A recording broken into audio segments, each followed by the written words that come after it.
Oke, dari Axel ya. Axel, Charles, Herlin, Kak Maria, sama saya. Perlunya pengujian dan Dan pembedaan. pembedaan. Jadi siapa saja dengan cara yang tidak layak makan roti atau minum cawan Tuhan, ia berdosa terhadap tubuh dan darah Tuhan. Karena itu, hendaklah tiap-tiap orang menguji dirinya sendiri, dan baru sesudah itu, ia makan roti dan minum cawan dari cawan itu. Amin. Ayat 29, karena siapa yang makan dan minum tanpa mengakui tubuh Tuhan, dia mendatangkan hukuman atas dirinya. D. Pendisiplinan Disiplinan Tuhan. Ayat 30, sebab itu banyak di antara kamu yang lemah dan sakit, dan tidak sedikit yang meninggal. Ya. Oke, silakan Herlin. Sorry, baru join. Sinyalnya nggak ada tadi. Ya, Ayat berapa sekarang? Ayat 30. Kak, KFV aja, Kak, nggak apa-apa. Ayat berapa sekarang? 31. Oh, gitu. Oke. Oh, ayat. 21. Oke. Kalau kita 31 ya. Kalau kita menguji diri kita sendiri, hukuman tidak menimpa kita. 32, tetapi kalau kita menerima hukuman dari Tuhan, kita dididik supaya kita tidak akan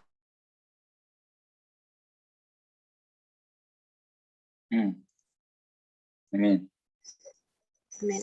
Ayat 33, karena itu saudara-saudaraku, jika kamu berkumpul untuk makan, hendaklah kamu saling menunggu. Ayat 34, kalau ada orang lapar, baiklah ia makan dahulu di rumahnya, supaya jangan kamu berkumpul untuk dihukum. Hal-hal yang lain akan kuatur kalau aku datang. Amin. Menanggulangi karunia, prinsip pengendalian. Ayat 1, sekarang tentang karunia-karunia roh. Aku mau saudara-saudara supaya kamu mengetahui kebenarannya. Kamu tahu bahwa pada waktu kamu masih belum mengenal Allah, kamu dipikat dan ditarik kepada berhala-berhala yang bisu. Amin. Karena itu, aku mau meyakinkan kamu bahwa tidak ada seorang pun yang berkata-kata oleh roh Allah dapat berkata terkutuklah Yesus, dan tidak ada seorang pun yang dapat mengaku Yesus adalah Tuhan selain oleh Roh Kudus. Oke, penyataan roh. Ada berbagai karunia tetapi satu roh. Ada berbagai pelayanan, tetapi satu Tuhan. Ada pula berbagai perbuatan ajaib, tapi Allah yang sama juga yang mengerjakan semuanya dalam semua orang. Ayat 7, kepada tiap-tiap orang dikaruniakan penyataan roh untuk kepentingan bersama. Sebab kepada yang seorang, roh memberikan karunia untuk berkata-kata dengan hikmat, dan kepada yang lain, roh yang sama memberikan karunia berkata-kata dengan pengetahuan. Amin. Oke, Evi, bisa? Kalau masih jaringan, boleh lanjut ke Herlin. Sorry, ayat berapa? Agak putus-putus. Sekarang ayat 10. Halo, ayat berapa? Ayat 10, Kak.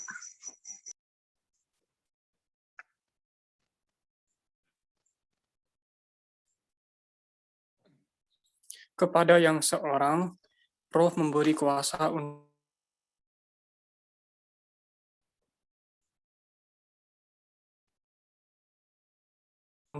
dan kepada yang lain lagi, ia memberikan karunia untuk membedakan bermacam-macam roh.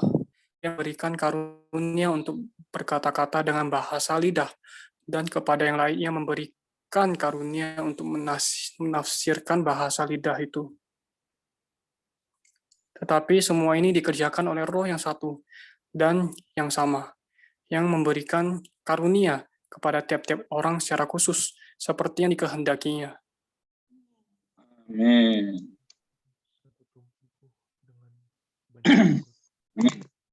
Baik, kita sudah selesai ya. Apakah ada dari pembahasan kita hari ini yang mau share dulu atau bertanya? dari ayat yang ke-27 pasal 11 sampai pasal 12 ayat 11 ini.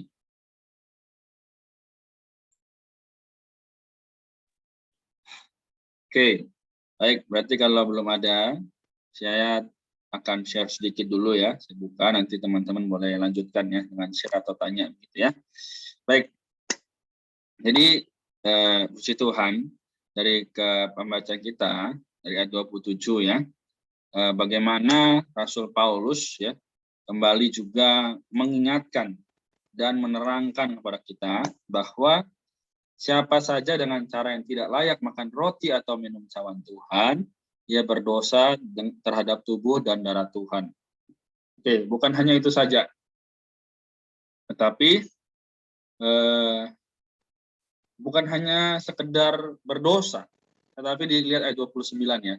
Kalau misalnya hari tersebut atau hari sebelumnya kita ada sekatan, kita ada marah sama orang ya, artinya apa? Kita ini nggak mengakui tubuh Tuhan gitu, karena tubuh Tuhan kan sebenarnya adalah esa ya, satu, tidak terpisah. Kalau sampai ada manusia atau orang tertentu yang membawa diri sendiri dalam suatu perkara, maka yang terjadi adalah mendukakan Roh Kudus gitu ya. Ini bukan hanya itu saja, dia mendatangkan hukuman. Ya, di sini dibilang ayat yang ke-293, makan roti dan minum cawan Tuhan dengan cara yang tidak layak bisa mendatangkan penghakiman atas kita. Nah, penghakiman ini bukan suatu penghukuman, tetapi pendisiplinan Tuhan yang sementara terhadap kita. Ya, bisa saja setelah kita berdosa, lalu kita makan roti, minum cawan, kita bisa saja menjadi tanda kutip sakit, ya. Entah itu sakit rohani, entah itu sakit jasmani. Nah, bahkan di ayat selanjutnya ada pendisiplinan Tuhan. Bahkan dibilang apa? Banyak orang yang kita lihat bahwa banyak yang lemah dan sakit gitu ya. Jadi tidak sedikit yang meninggal. Ini bukan perkara yang sederhana berarti, bukan perkara yang sepele, tapi harus dengan benar-benar ya dengan yakin ya kita lihat bahwa Tuhan ternyata ini yang sebenarnya mau Tuhan sampaikan kepada kita. Nah, ini banyak orang muda ya, banyak juga situasi hari ini yang mungkin dari kecil sudah Kristen gitu kan. Ya pokoknya aku datang gereja kok, ya pokoknya aku makan aja. Malam habis ya apa ngomong kotor dan sebagainya, tapi datang ke meja Tuhan itu dengan ya simple, oke, aku orang Kristen, aku tiap minggu beribadah, ya hati-hati gitu ya. Ya kemudian ya 34 ini juga cukup krusial ya, bahwa kalau ada orang yang lapar, baiklah ia makan dulu di rumahnya, supaya jangan nanti ketika berkumpul itu dia dihukum gitu loh. Nah, lapar artinya apa? Lapar itu belum mengisi diri dengan firman Tuhan. Misalkan kita beribadah ya bisa bersidang itu biasa hari Minggu. Nah, Senin sampai Sabtunya itu nggak ada makan Tuhan, nggak ada penyegaran pagi atau saat teduh. Artinya apa? Ketika datang hari Minggu ya bengong, celangak gitu kan, nggak tahu mau ngapain. Tapi ya haruslah kita dengan belajar setia ya. Tuhan ini loh, aku mau makan dirimu tiap hari ya, meskipun hanya sebentar 15 menit gitu ya, tapi bisa mendapatkan Tuhan gitu. Oke. Sampai di sini puji Tuhan ya. Lalu lihat di para pasal 12. Kita melihat bahwa sebenarnya kita telah mengetahui kebenaran, ya kan? Tapi apa? Banyak orang juga yang tidak sungguh-sungguh gitu. Tapi ayat 3 ya. Sebenarnya kita bisa berkata Yesus adalah Tuhan karena apa? Karena Roh Kudus. Bukan karena diri saya, bukan karena diri kita masing-masing, tapi karena Roh Kudus gitu ya. Puji Tuhan ya, hari ini ada berbagai karunia, tetapi satu Roh. Dan karunia ini apa sih? Ya, kita lihat itu kemampuan ya, apa talenta gitu ya. Tapi apa? Semua hanya satu, untuk membangun. Ya, satu Tuhan, satu tubuh.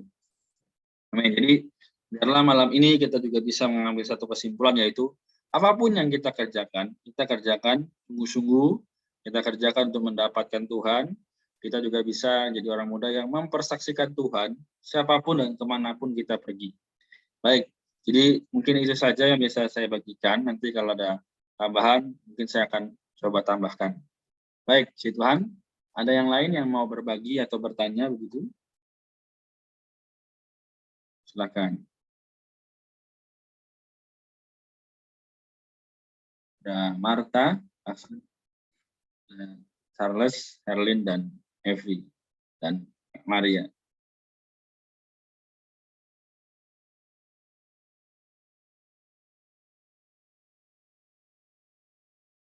Belum ada? Tuhan ya, saudara-saudari, saya juga terkesan ya, kemarin kan kita ngomongin tentang perjamuan malam Tuhan ya. Ternyata Rasul Paulus juga memperlihatkan kalau misalnya kita dengan cara yang tidak layak atau kita menyalahi atau kita melakukan sesuatu yang tidak sesuai dengan firman ketika perjamuan malam Tuhan. Ini cukup serem sih, dikatakan di ayat 30 ya, maksudnya di ayat 29 kan dia Paulus bilang tuh, karena siapa yang makan dan minum tanpa mengakui Tuhan, ia mendatangkan hukuman atas dirinya.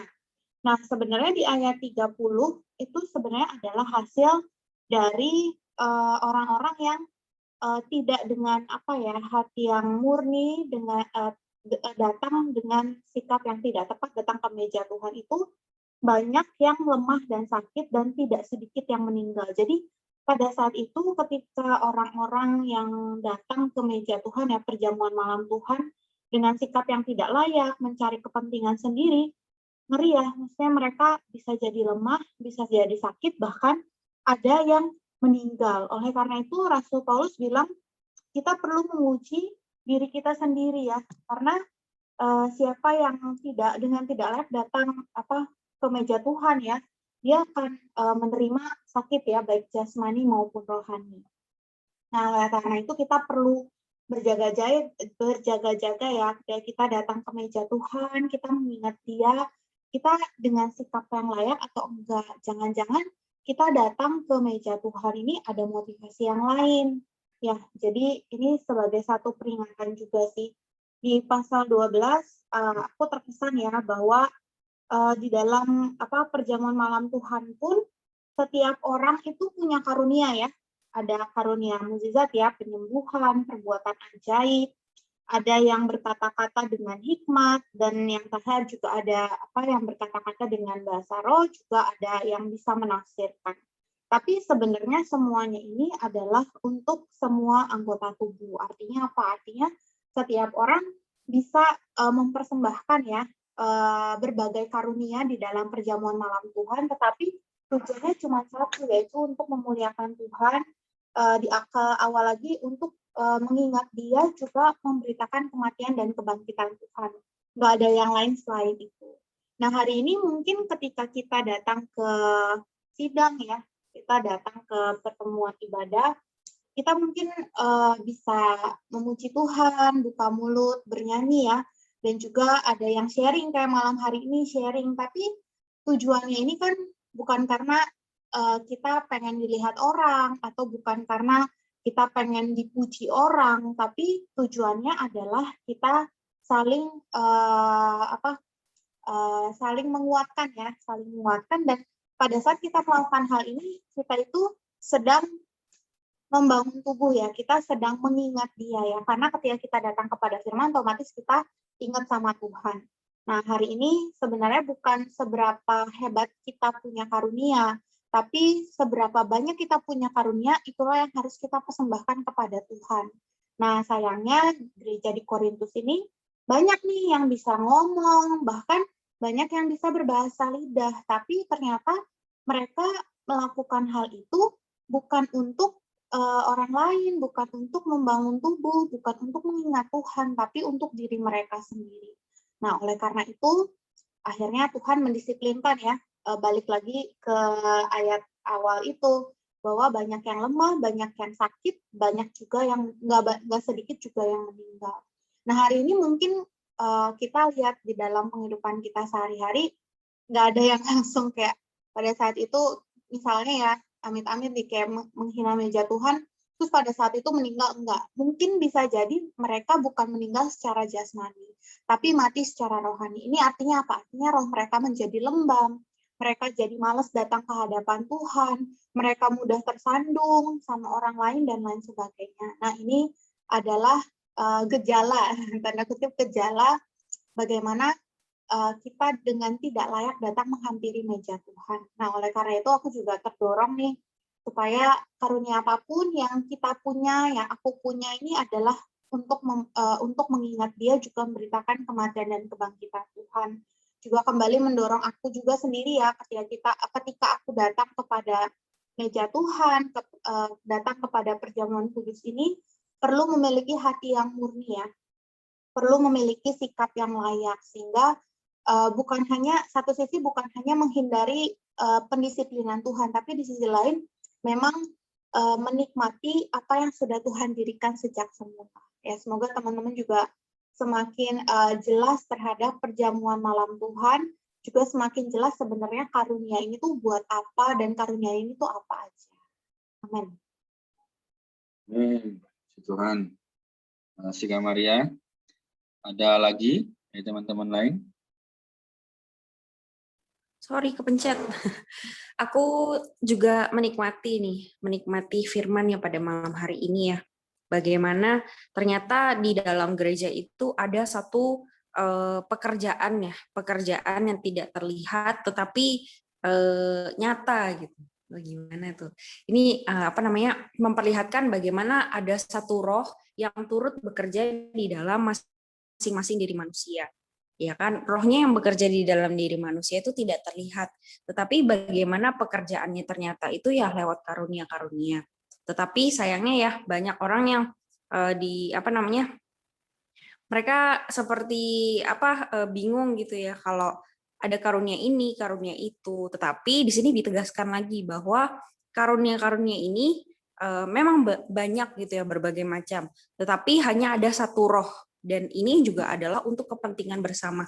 Bagaimana melalui karunia-karunia ini bisa ada suatu supply ya, bisa ada satu yang ada satu hayat yang mengalir begitu. Ketika ada hayat yang mengalir, di sini dibilang dari catatan kakinya untuk yang 72 untuk kepentingan bersama, dikatakan untuk pertumbuhan anggota-anggota tubuh Kristus dalam hayat dan untuk pembangunan tubuh Kristus. Jadi aku melihat di sini ya, Tuhan itu tidak sembarangan memberikan karunia. Tuhan itu bukan semata-mata memberikan karunia ini, memberikan karunia itu supaya manusianya itu yang ditonjolkan. Tidak, tetapi Tuhan memberikan ada karunia ini, karunia itu, semuanya adalah untuk kepentingan bersama, adalah untuk kehendak Tuhan, di mana kita sebagai anggota-anggota tubuhnya ini, ketika kita sudah tahu kita memiliki hayat dan memiliki karunia, ya karunia ini adalah harus digunakan untuk pertumbuhan hayat dari tiap-tiap anggota. Jadi karunia yang Tuhan berikan kepada kita ya adalah untuk kepentingan bersama gitu, untuk pertumbuhan dari masing-masing anggota, bukan cuma untuk diri kita sendiri dan untuk kemuliaan kita. Nah, jadi ini juga membuat aku melihat ya, apa yang aku punya hari ini, aku tuh tidak boleh egois gitu. Artinya tidak ada yang aku sharing, aku pendam sendiri di dalam. Ketika ada sesuatu yang istilahnya aku berkelebihan atau memiliki karunia tertentu gitu. Ketika Tuhan menerangi perkara tertentu, aku tidak mau membuka mulut gitu untuk membagikan ya istilahnya sharingku gitu. Nah itu juga semoga kita juga tidak demikian ya. Tapi kita ketika membuka mulut, ketika kita bertutur sabda, membicarakan Tuhan, itu semua adalah untuk pertumbuhan hayat dan untuk pembangunan gereja. Amen. Thank you. Thank you, puji Tuhan. Oke, pada lagi?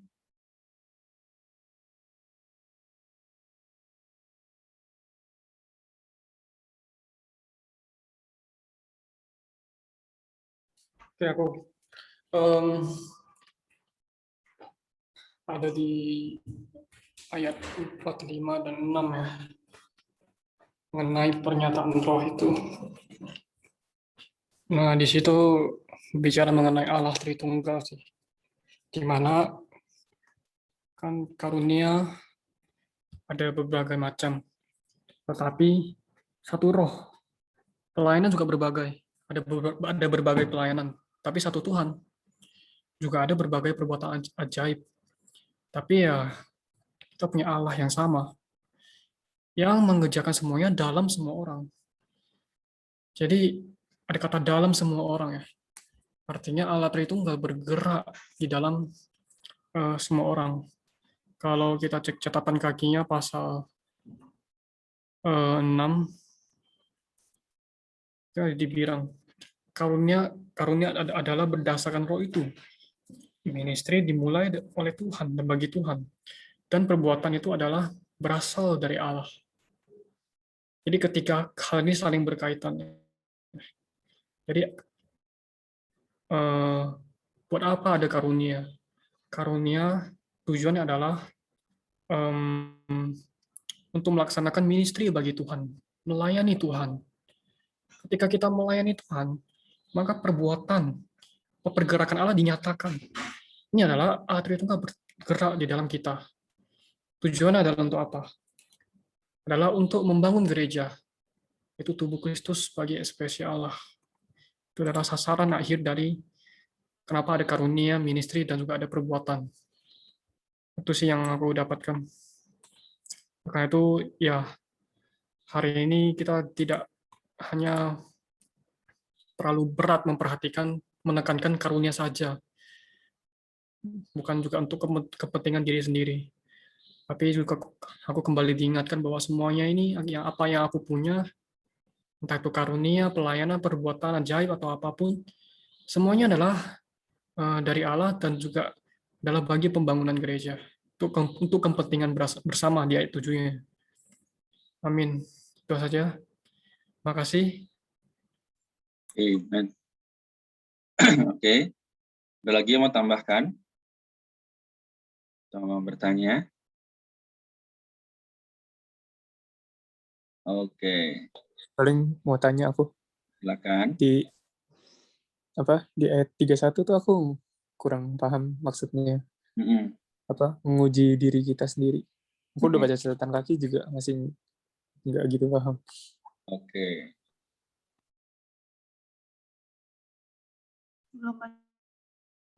Oke, jadi si Tuhan ya. Kalau kita lihat di sini, kita lihat ya, jadi ayat 30, 31, 32, 33, 34 ini adalah satu kesatuan ya. Ini dibilang, sebab itu banyak di antara kamu yang lemah dan sakit dan tidak sedikit yang meninggal.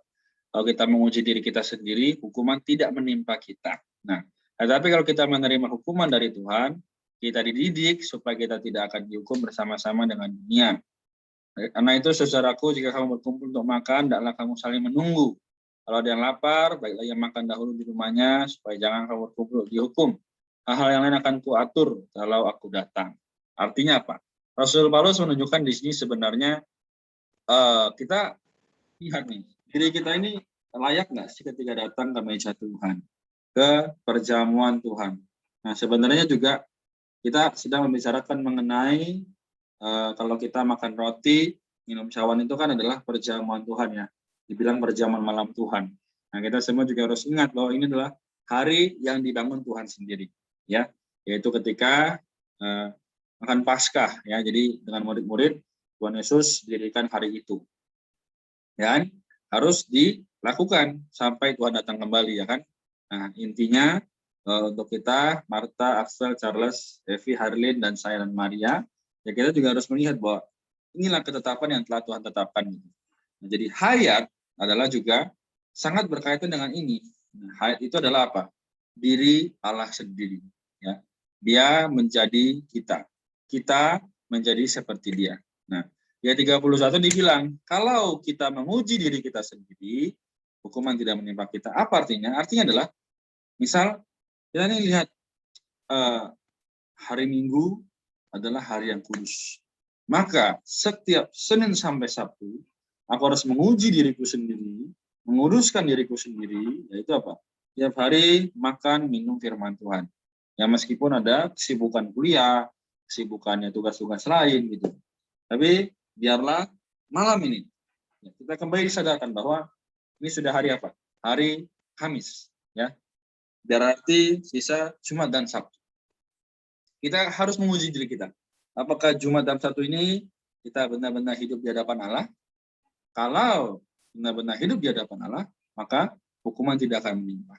Tapi kalau kita misalnya hari Senin, Selasa, Rabu kemarin itu kita ada kesalahan tapi tidak bertobat, maka apa? Hukuman bisa saja menimpa. Tapi bukan berarti pasti. Nah, teman-teman, kita juga melihat aspek anugerah Allah, yaitu bagaimana diri Allah menyatakan dirinya sebagai satu tujuan dan sasaran kita, ya. Jadi supaya kita tidak dihukum bersama-sama dengan dunia, berarti apa? Kita menerima didikan Allah, kita menerima rahmatan Allah, ya. Ini dia bagaimana supaya kita bisa mendapatkan kasih karunia dari Allah, ya. Jadi moga pendisiplinan Tuhan ini menjadi satu dorongan buat kita agar kita boleh hidup lebih kudus, kan? Karena pertanyaannya bagi kita semua, lebih baik mana? Hidup kudus atau hidup keren? Ya, gimana? Hidup keren memang memiliki, wah ya kan, misalnya Renat nih keren, ya kan, wah keren sekali ya, bisa ini, bisa itu, bisa ini. Tapi kalau hidup kudus apa? Orang pasti akan bilang, kok kamu gitu amat sih, Renat suci amat ya, tiap hari baca Alkitab, tiap hari berdoa, ya kan? Biasa kita menjadi apa? Tanda kutip kalau bahasa sekarang itu insecure, ya kan? Waduh, gua nggak deh kalau tiap hari baca Alkitab ntar diledekin. Nah, pilih mana, ya kan? Kita harus pilih hidup kudus, hidup dengan sesuai apa yang telah Tuhan pilihkan. Amin.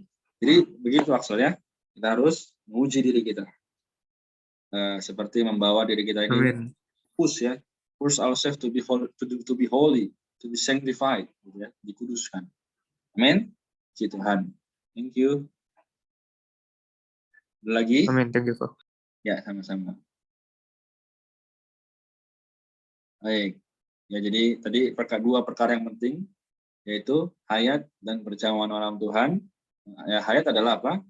Hayat adalah diri Tuhan sendiri. Kalau diri Tuhan sendiri diperbesar dalam kita, maka hayat itu pasti juga diperbesar. Perjamuan malam Tuhan kita ikuti dengan sungguh-sungguh sampai Tuhan datang, maka kita akan menerima pahala. Ya, amin. Ada lagi yang mau nambahkan? Kalau aku di ayat 8 sama 9. Sebab kepada seorang Roh memberikan karunia untuk berkata-kata dengan hikmat, dan kepada yang lain Roh yang sama memberikan karunia berkata-kata dengan pengetahuan. Ayat 9-nya kepada yang seorang Roh yang sama memberikan iman, dan kepada yang lain Ia memberikan karunia untuk menyembuhkan. Itu aja sih, Kak. Kasih. Amin. Tuhan ya. Thank you, Herlin. Oke, baik. Berarti kalau tidak ada, kita sungguh sudah mengenal perkara ini, biarlah sebelum tidur ya kita bawa lagi dalam doa. Tuhan, supaya apa yang aku saksikan malam ini, apa yang aku lihat, boleh aku perhidupkan. Meskipun aku sibuk, meskipun aku banyak tugas, tapi aku mau hidup serupa dan segambar dengan Tuhan gitu ya. Sama seperti di ayat 11 ya kan, tapi semuanya ini dikerjakan oleh Roh yang satu dan yang sama, yang memberikan karunia kepada tiap-tiap orang secara khusus seperti yang dikehendakinya. Amin ya. Jadi itu yang perlu kita kerjakan. Ya, pelan-pelan kita mengerti, pelan-pelan kita pahami, sehingga tiap hari kita boleh hidup sesuai dengan kehendak Allah. Amin. Puji Tuhan, kalau gitu, kalau tidak ada lagi, kita sampai di sini. Ya. Thank you untuk ya kesempatan yang kita boleh baca bersama, menikmati Tuhan bersama. Ya. Oke, kalau gitu kita sama-sama boleh kita berdoa ya. Bagi yang belum sempat berdoa, ya nanti boleh berdoa. Ya, nanti supaya kita juga boleh berdoa untuk kondisi negara kita, ya, supaya cepat dipulihkan ya. Tapi tidak usah terlalu panjang, kita doa singkat-singkat saja ya. Amin.